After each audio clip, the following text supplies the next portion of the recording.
When we hear about the conflict between the United States and Iran, it's always talk of nuclear weapons, proxy wars, and military threats. But what if the real fight, the one under the surface, isn't about warheads at all? What if it's about the dollar in your wallet?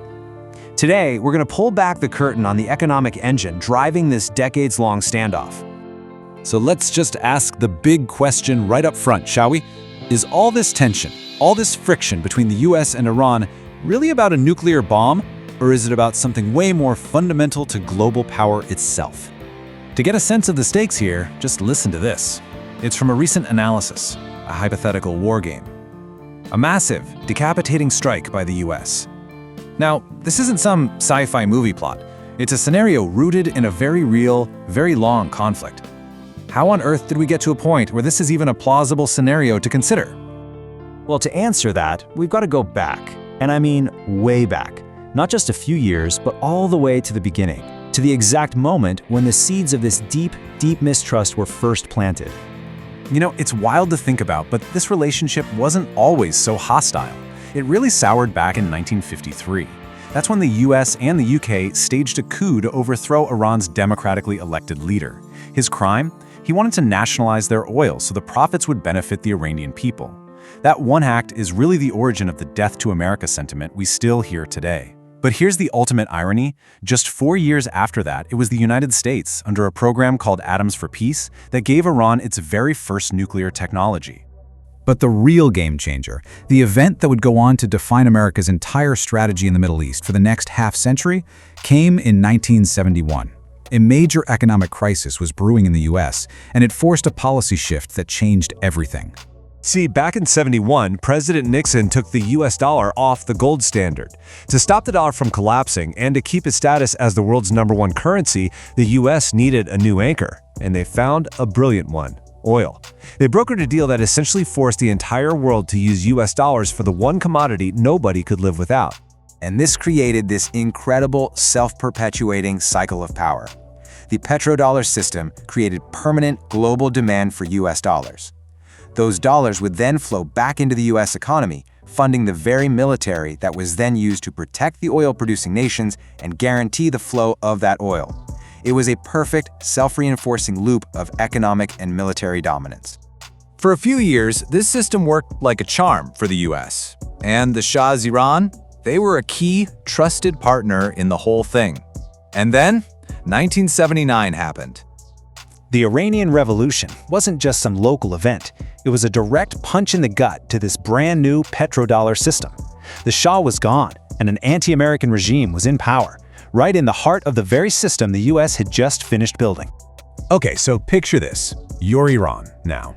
You're isolated, you're getting slammed with sanctions, and you have this fresh memory of the US backing Iraq in a brutal 8-year-long war against you. You're not thinking about dominating the world. You're just thinking about how to survive. Iran's leaders knew they could never match the US dollar for dollar. They couldn't build aircraft carriers or fleets of stealth bombers. So they adopted a totally different playbook, one based on a simple idea. If you can't match your enemy's strength, you have to attack their weaknesses. And this right here, this is the heart of their strategy. It's David versus Goliath, 21st century style. The US has aircraft carriers, Iran has proxy militias. The US has stealth bombers, Iran has cheap, low-cost drones. The US imposes sanctions, Iran threatens to choke off the Strait of Hormuz. And for their ultimate trump card, they have a nuclear program they see as their survival insurance. Let's put this into real-world numbers for a second. Take a look at this. $300 million. That's the price tag for one single state-of-the-art US radar system. The best tech out there for spotting incoming missiles. And now, look at this number, $2,000.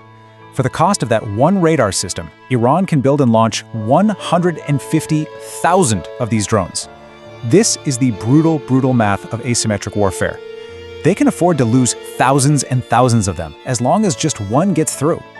So that brings us to one of Iran's most powerful moves on the chessboard, controlling the choke points. This is their ultimate leverage. It's a weak spot, not just for the US military, but for the entire global economy. Okay, the Strait of Hormuz. It's this tiny little channel, right? Only about 33 kilometers wide. But, and this is a huge but, a fifth of the entire world's oil supply passes through it. every single day. By threatening this one little waterway, Iran holds a knife right to the main artery of the entire petrodollar system. You stop the oil, you stop the flow of dollars. So when you look at the whole history of Iran's nuclear program, you see this constant, exhausting game of cat and mouse. Every single time a deal gets made, like the big one in 2015, some kind of attack or a political withdrawal just pulls everything back into conflict. And this just reinforces their belief that only a real weapon can guarantee their security. It's why, by 2023, they'd gotten their breakout time, the time it takes to make weapons-grade material, down to just 12 days. Which brings us right up to today, to what feels like this permanent, unbreakable stalemate. And it's a stalemate that's really rooted in the most basic needs of both countries.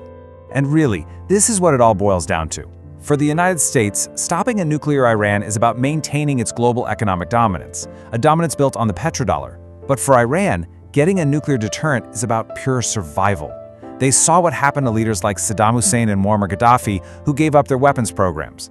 In their eyes, a bomb is the only real insurance policy against regime change.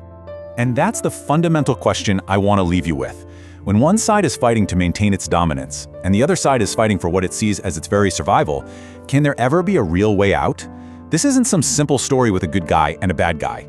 It's a structural clash of existential needs, and honestly, the outcome is going to shape a huge part of the world we live in.